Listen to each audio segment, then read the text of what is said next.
Welcome to the Future 3 podcast. Boom.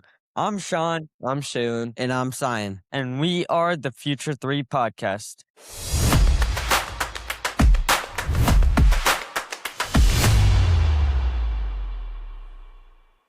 Today's guest is a good one because his decisions directly affect our lives every single day. He started his career as a volunteer English teacher in Costa Rica and spent 30 years working his way up to lead an entire school district. He holds a doctorate in education at Seton Hall. He has served as a teacher, a coach, a principal, and director, and is now the Superintendent of Holmdel Schools, the school we walk into every morning. Please welcome to the Future 3 podcast, Dr. Scott Cascone. Yeah. Welcome. Thank you so much, boys. We appreciate being here. Yeah. We're really excited to dive into your career more. Especially because of the impact that you have on our lives in every single day that we go to school. Exactly. Absolutely. Let's do it. Let's go for it. All right.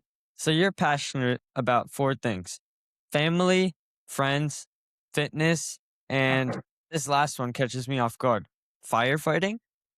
Where did that come from? Yeah, that's definitely seems like a little bit of an outlier there. So not to bore you with too long a story, but it was this past summer. I was going into Dunkin' Donuts in the downtown where I live, and I saw a table out in front of Dunkin' Donuts from the Lincroft Fire Company. And so I reached for my pocket. I was going to give them a donation. They said, no, we're not here to collect money. We're recruiting. And I said, I'm 54 years old. I'm pretty sure that probably disqualifies me from being an active firefighter. And one of the gentlemen that was outside said, not really. He goes, I went through the academy when I was 50. And so once I heard that, and I knew that if I was able physically to do the work, that I was eligible, I signed up. And actually, presently, I'm going through the Middletown Fire Academy, and then I will be qualified to be an active firefighter. That's a really cool story. That is really cool. Well, I mean, what did that kind of teach you about how you deal with crisis today?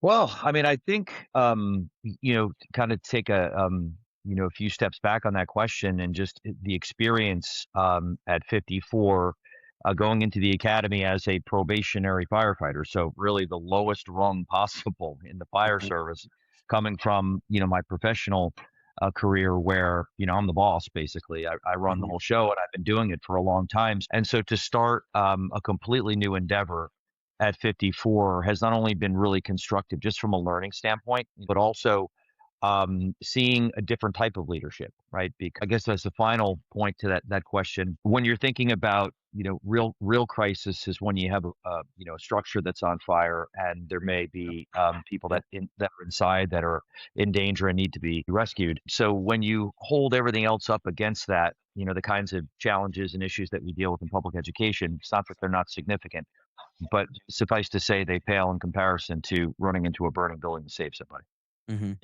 Yeah, I mean, pretty high risk, and also even taking that risk can result in a high reward, right? Yep. Like saving a family is a really big reward for taking a high risk of just going into the fire as a firefighter, right?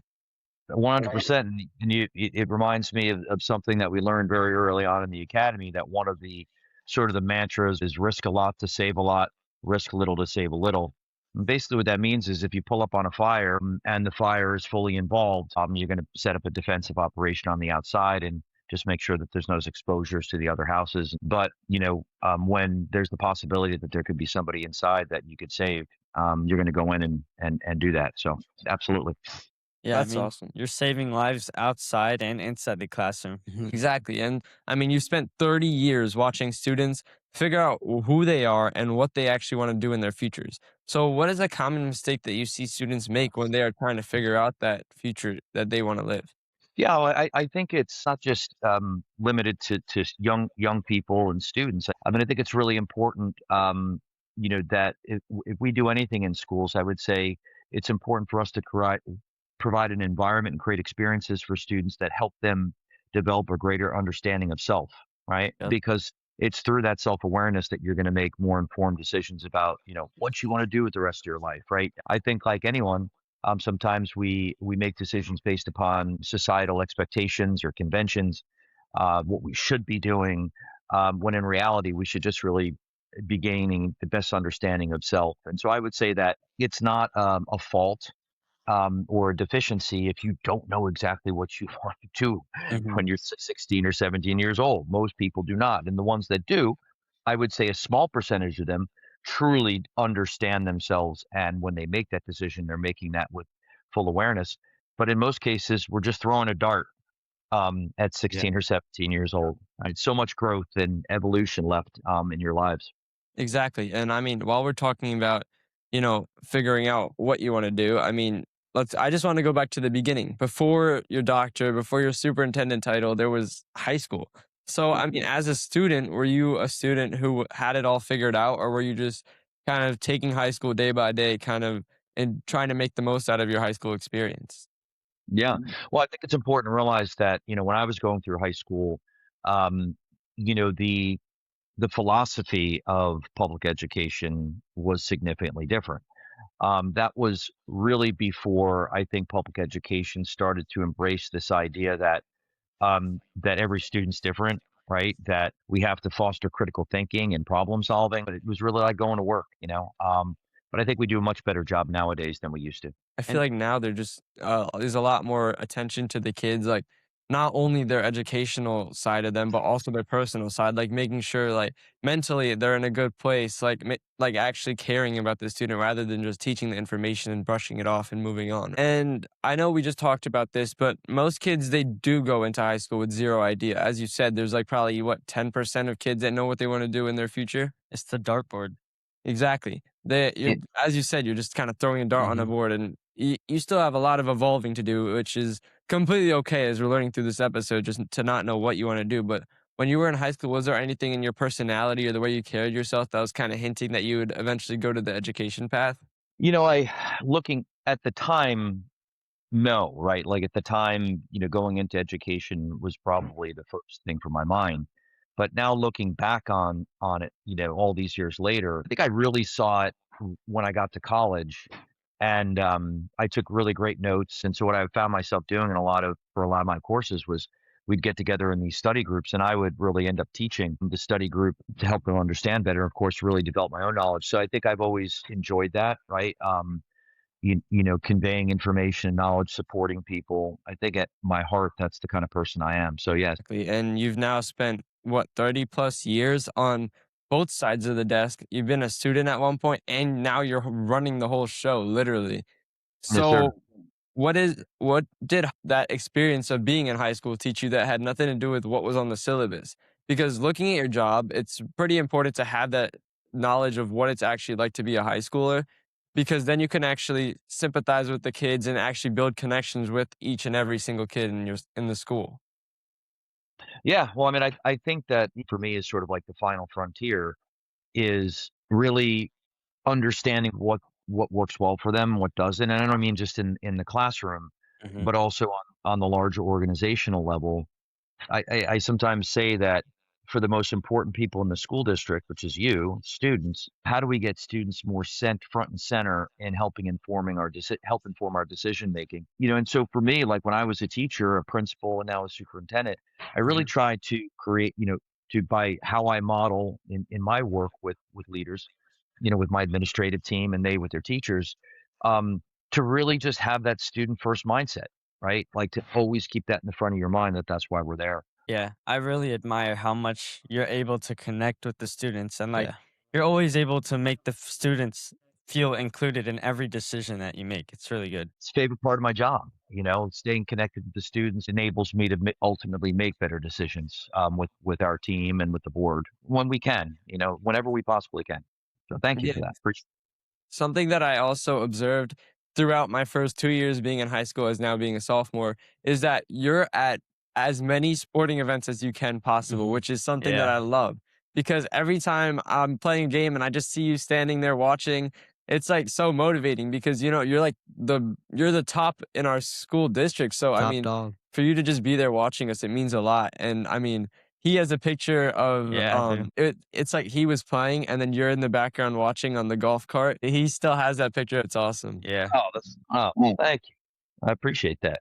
Yeah. Do you feel like building those connections with the kids through the sports is also another way that you were able to allow the students to like open up and kind of speak about their feelings to you?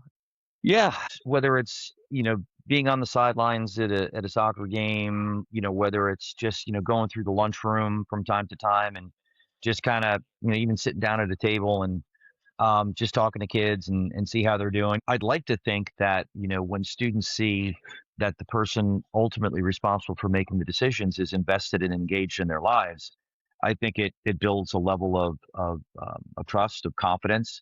And I think that then tangentially it builds relationships with the parent community because I think that the parents then see me as someone who genuinely cares about their children. Yeah, Yeah. for sure. I think our parents especially do think that of you. All right. So let's take all that knowledge from high school into college. You went to a huge university, a major political environment, and a very specific academic path.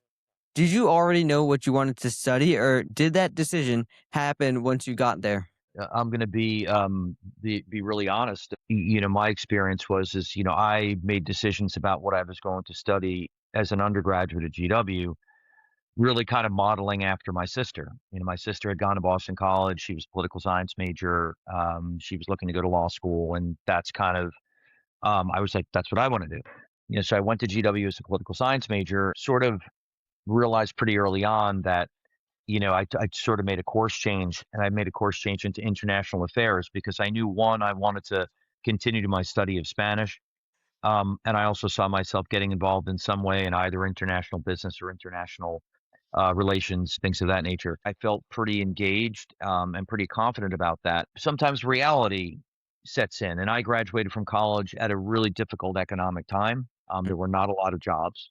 And so I sort of had to make a pivot, which was what led me to go to Costa Rica. And I didn't go to Costa Rica to teach. It was just the most expeditious route for me to get abroad, to work on my Spanish, and really an opportunity to just expand my perspective and sort of expand my horizons a little bit. So I ended up, I'm like, I want to get actively employed, and I saw a job teaching Spanish at a private school up in North Jersey.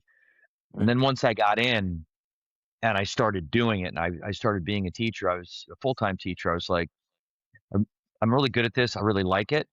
And that was really when I made the decision to kind of go all in on education, if you will, and then ultimately educational administration. Yeah. So, what drew you to Spanish specifically? Because I know, like you just said, you chose world affairs because, especially, you wanted to continue the study in Spanish. So, why were you so attached to the Spanish language at that time? And I remember I was cleaning out my parents' attic when they were moving out of their house, and I found this certificate and this plaque. I had forgotten that I was awarded the World Language Award, the Oh, foreign wow. language, as they Nice. called it, in 8th grade. So I think I had an affinity for languages even then. Um, and then, having taught that, it was a natural continuation for me to take it in high school and then in college. You walked into my Spanish classroom and then you were speaking fluent Spanish to my teacher. I was like, whoa, that is cool. Yeah, I kind of use myself as an example, not in a braggadocious way or anything like that, but just like, listen, I'm American, I'm Italian American. I started taking Spanish in 7th grade. You can do this, and you should do this, whether it's Spanish or another language, because there will absolutely be something that distinguishes you from your peers, and that will help drive your career. They're always like, where are you from? Like they always think I'm going to say like Chile or, Costa Rica, algo así. And I'm like, I'm American. They're like, no. I'm like, yeah, it's a gift, right? Oh, I forgot to mention that a company my father worked for did a lot of business down in Puerto Rico. And Oh, so as wow. a kid, yeah. So as a kid, I was there, at least once a year. That's That's great. awesome. So you already had kind of that experience of going there before you officially actually moved there for a little bit, right? That's correct. So I remember, there was when I was in Washington, and it was the earlier part of my college career, there was a big anti-war demonstration. And that was just that was just, in terms of having the fortune, if you will, of just being in Washington, D.C. at a really historical time. Mhm. Um, I think also living in DC, I think was really opened my eyes to diversity, right? Because I grew up in a mostly white area, of northern New Jersey, and so going to school in Washington D.C., which amongst other things has a very very large African American population. So that was a game changer as well. And then finally, this was really not so much due to like the political nature of Washington, but when I went in the summer of my junior year of college, I went abroad on a 4-week archaeology field course Oh, in no. Yucatan Peninsula. And so it was myself and I think 6 or 7 other students, and we were traveling around in 2 VW vans with like 5 professors. But really, for the first time, really seeing really how the majority of the world lives. Like a lot of poverty, um, underdeveloped infrastructure, underdeveloped, education systems.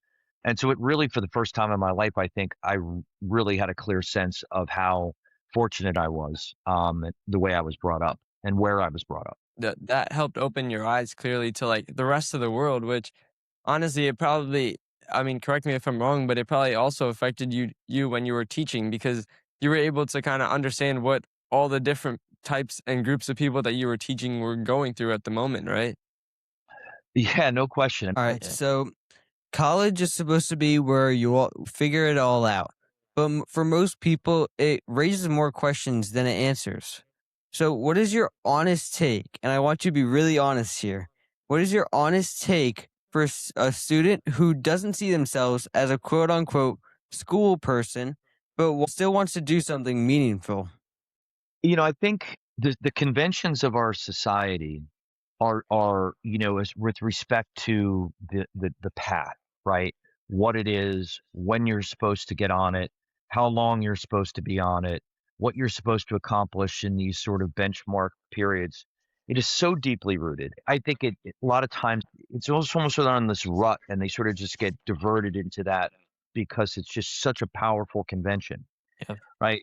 And so what I would say is I would encourage young people um, to to realize that it really is about understanding who you are, right? Finding who you are, what your place is in this world, what you want out of life, right? Yeah. Like that's the question. The question is, what kind of life do you lead? What kind of legacy do you want to make down your community?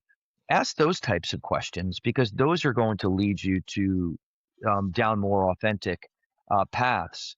There's a lot of people that subscribe to the idea of a gap year, right? Mhm. Like taking that year between graduating high school and college, to pursue really formative experiences. I think it's a great idea. Not for everybody, but I Mhm. think particularly if you're not entirely sure, but I think it's start trying to immerse yourself in experiences that are going to help you truly understand who you are, and understanding that that's going to continue to evolve.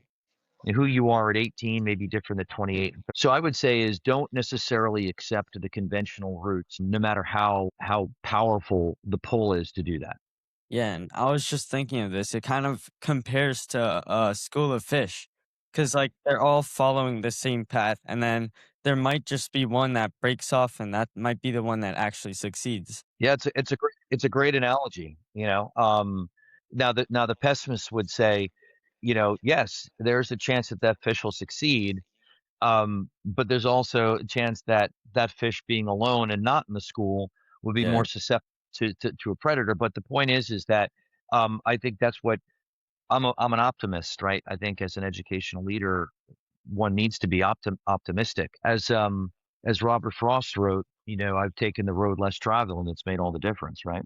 Yeah. I know that a gap year, as you said, it's a pretty new idea, right? Not a lot of people are thinking about this, but it's slowly becoming more and more popular. My view on a gap year personally is like I think that if I was to take a gap year, I'd kind of be out of the groove of kind of just in that habit of studying for tests and like the education mentality in a way. which I feel like would be ruined, right? If I just like take a year off of schooling. Right, and that is provided that your year is going to be devoid of any kind of more formalized learning, which it doesn't have to be, Yeah.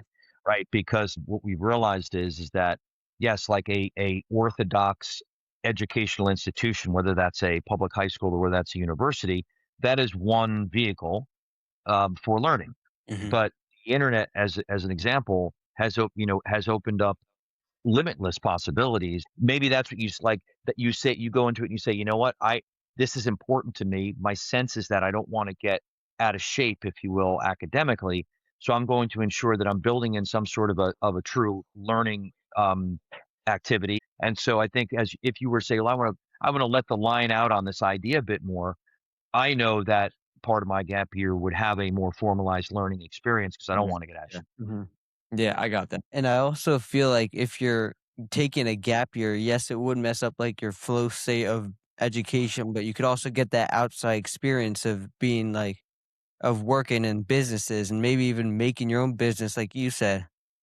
Yeah, and I Yeah, mean, you've gone through so much from being a volunteer teacher in Costa Rica, a Spanish and ESL teacher, a coach, an assistant principal, a director of personnel and curriculum, and now you're a superintendent at the school that we go to every single day.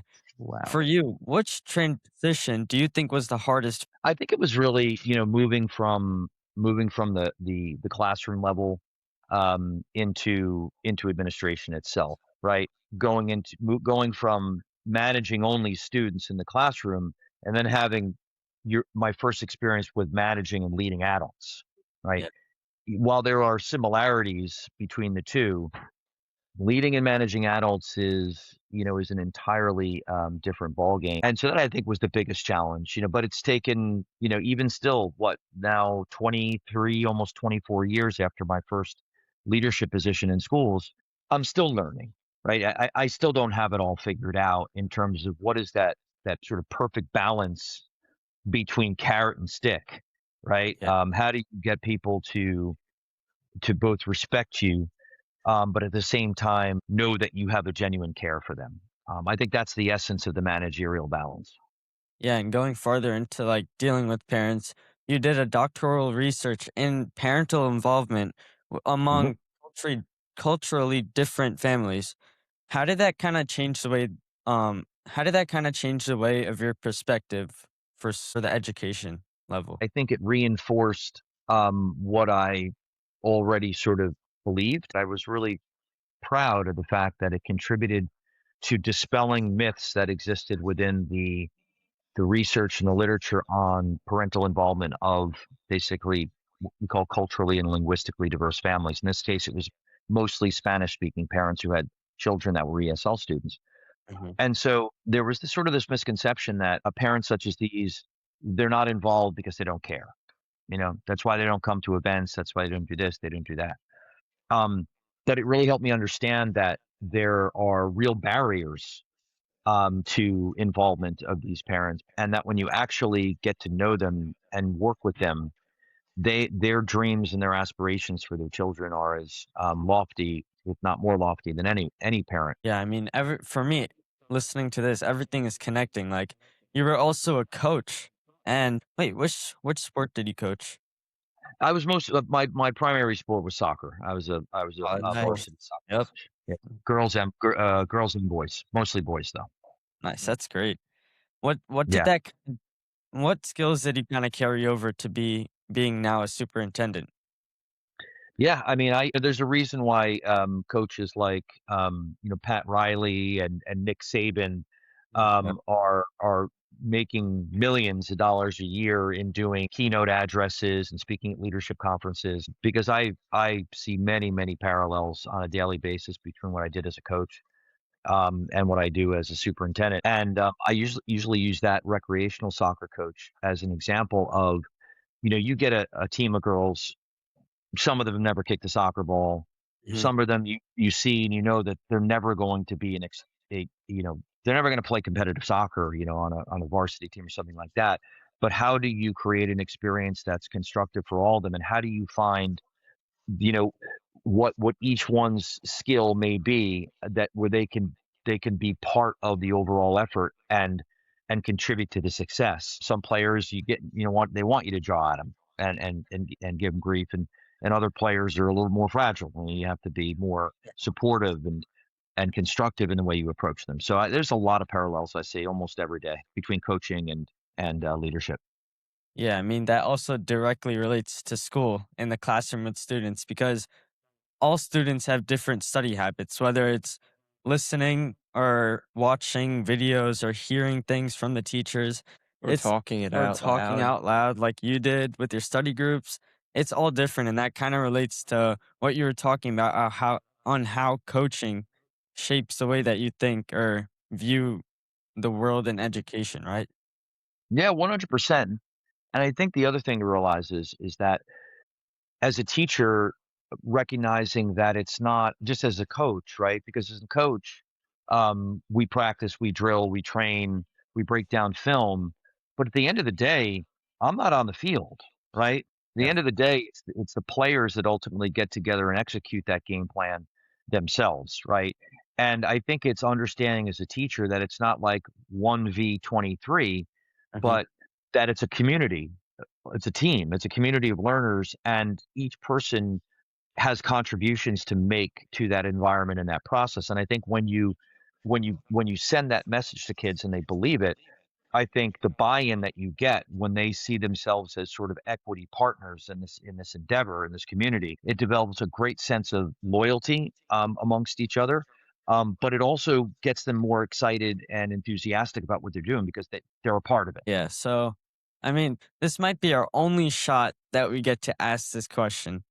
Uh-oh. What is one rule at Homedale you would change? Or is there anything that students argue about that you secretly agree with?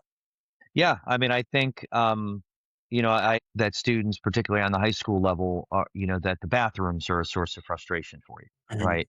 Um, the fact that we can only keep certain ones open, the fact that you have some members of the school community who are not respecting that space or doing things that they're not supposed to do there. So that's a source of frustration for students that I completely understand. And I'm not going to bore you with the details as to why it's challenging for the administration to monitor it more effectively. Yeah, and I mean, on the flip side of that, is there something that students complain about, like any rules or any restrictions that is just never gonna change and that they should just like kind of stop worrying about or stop complaining about? Well, maybe not yet, but in September when the cell phone ban goes into Oh Oh effect, my man, god. yeah. I have a feeling there's gonna be cries of lamentation Yeah. audible throughout the community on that first day. But I Yeah. do understand it though, because I do think on some level, and even as an adult, right? um, there is going to be a little bit of kind of like a withdrawal, right? So I might suggest we're going to put out guidance as the summer goes on as to how we're going to do it and what the expectations are. But I'm going to highly recommend that students actually try to start weaning themselves off of them before the school year even starts, because that's going to be a significant adjustment more for some than others. But I think that's going to be a challenge. Yeah. Yeah. Yeah. I mean that's not even your fault though, really, right? Because it's just the state law at this point. Mhm. Thank But I God. mean, not Thank looking God. forward Yeah. to that time at all. Yeah, yeah, and honestly, I was not necessarily a strong proponent of it, because I thought that the boundaries that we had established in our schools were there was balance, right? And we gradually gave a little bit more of a release of responsibility as kids got into high school, right? Because you know, that's not the way the world's gonna be, right? You're Mhm. gonna have your phone on you, right? So let's teach you how Yeah. to use it in a more moderate way. But the reality of it is even if we have a cell phone ban in schools for 6 or 7 hours a day, if that's not mirrored in the larger societal atmosphere or environment, it's only gonna be of limited efficacy. Yeah, I agree with that because school is meant to prepare you for when you enter the real world. And I feel like setting a ban on things that isn't really going to be banned in the real world Mhm. isn't going to be beneficial. But I don't know. We'll see how this plays out next year, hopefully. We sure will. All right. So we always like to ask our guests this question. What is your definition of success and how has it changed from your high school days to today?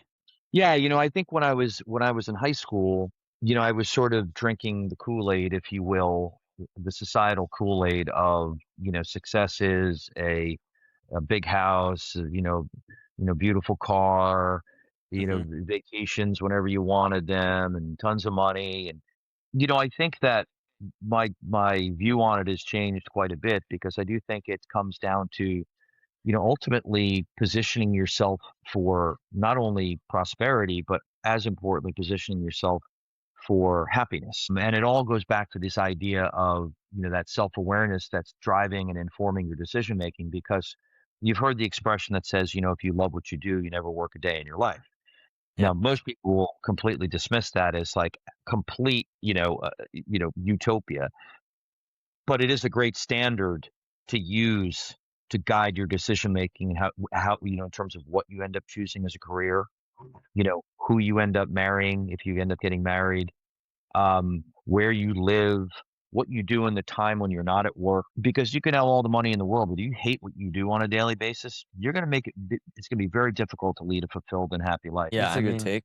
that is a good take. And this has been a great conversation. You've been great for us. But now it's time for us to turn the tables. Do you have any questions for us? Yeah. So I think I'm really interested in what was sort of the genesis for this. What put you on this path? And then, as importantly, where do you see it go? Like, where do you see it going? If it continues, what's on your roadmap for this? Yeah, so I mean, as we discussed earlier in this episode, a lot of students, especially in high school, have no clue what they want to do when they're older, right? You think about it, as you said, it's probably what the only the small 10% or like even probably even smaller that actually know what they want to do when they're older. So the reason that we started this is because we made this observation. We want to help people and especially our audience in decide and helping them decide what they want to do when they're older through listening to our conversations that we have with different professionals in different fields who do different things because the reality is there's a whole lot of different things that many people don't even know exist in the professional world. And so our goal is to help them kind of explore. Yeah, and it's not only high school kids, it's also college kids that are looking for jobs and maybe adults that are Hmm. looking to maybe switch their careers a little bit.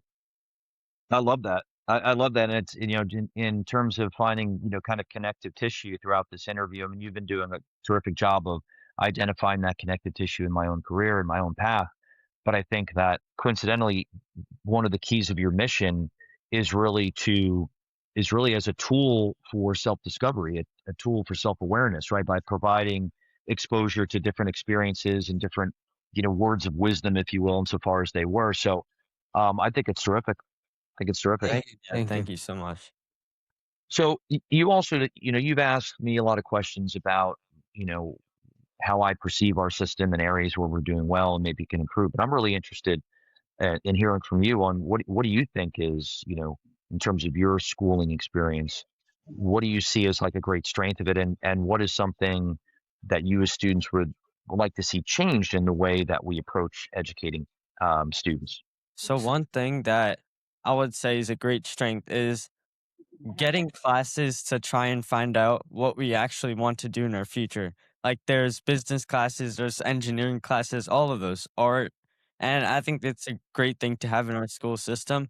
But on the flip side, I do think that there should be AI classes on Hmm. how to teach you how to use AI better, like maybe prompting classes. Hmm. Yeah, exactly. I was gonna say the same thing in terms of improvement because I feel like if we learn how to use AI, we'd better prepare it. But I will say I think a very good thing about this school that we go to is the like how much teachers care about the students. Like it's not so much just superficial and just like teaching a lesson. They actually want to make you a better person more than just a better student. They're teaching us life lessons along with the actual school lessons, which is really Exactly. good. Yeah, and for the improvements, I agree with both of you guys. And for what's good, I besides the school part, I really like the athletics because the coaches are really nice, and it's just really fun to play sports at Homedale. Yeah, I mean, it's great. It's super gratifying to hear that you feel that way about the staff that's working with you, and that's a huge part of what we're trying to do. And don't worry, boys, we're definitely going to be better prepared next year for AI. A lot of the work that the summer planning, that work that we're going to do as the administrative team, is going to. You'll see a much more thoughtful and deliberate approach to it next year in terms of how teachers are working with you on using it. So stand Love by. that. Stay That's tuned. great. All Yep, right. that's great. Thank you so much. That was great. Yep. Yeah, Thank you thank you. thank you for coming on to the podcast. So Gents, it's been my honor and privilege, boys. I really appreciate the opportunity. Thank you. We learned a lot talking to you about all the different experiences you've had, how they've contributed to your career as a whole, all the different things you've done. Like being a It's firefighter. it's yeah, like going to firefighter academy right now. Good luck with that. Yeah, I appreciate it. Yeah, it's gonna. I got a lot. Only 3 weeks, but there's a lot left to do. But so far, so good. That's Yeah. awesome. all right. So you guys can find us on YouTube, Spotify, Apple Podcasts, Instagram, TikTok, Threads, Facebook, LinkedIn, and all other social media platforms. We're the Future 3 Podcast, and we out. Peace. Peace.